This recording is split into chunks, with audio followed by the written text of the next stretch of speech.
Hello, my name is Rebecca Manier, and today I will be discussing with you the overstimulation of children through the use of technology.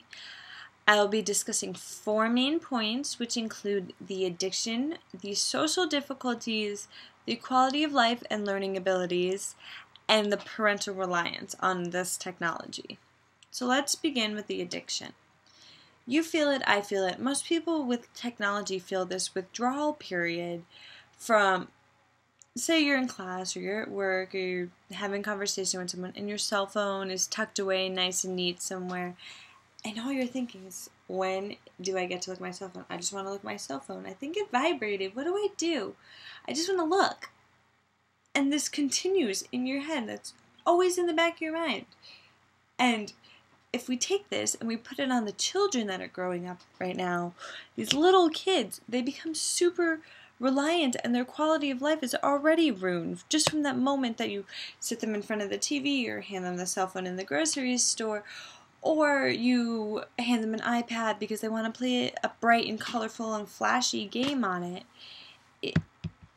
It's almost a desperate situation to me, because these children do not know a different life. It's become the norm.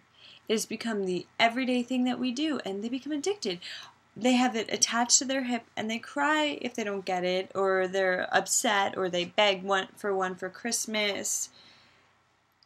And it ruins a lot in my life, in our lives, in my lives, and sometimes I generally wish that maybe I didn't have a cell phone, maybe I didn't have a computer, maybe I didn't have a TV in my bedroom.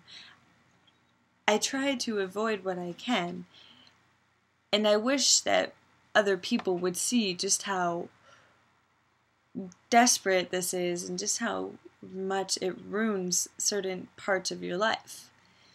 Which brings me into my next topic, which would be the social difficulties that come along with this. Many of us do this if you're waiting, let's say, for a doctor's appointment or something, and there's maybe one other person in the room. You feel very, very uncomfortable. What do? Pull out the cell phone, stare at it. Even if you're not texting anybody, you have nothing to do, no one to talk to, you stare at it and pretend you're doing something so you don't feel uncomfortable.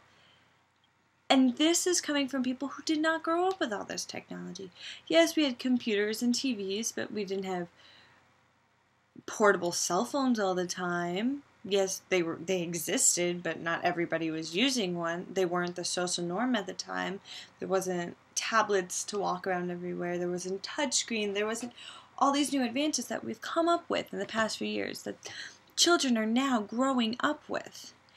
And because these things are so exciting and so flashy and they just capture your attention, what child picks, I'm going to go ride my bike over playing my newest video game that I just got and I've been super excited to sit in front of the TV and play for hours?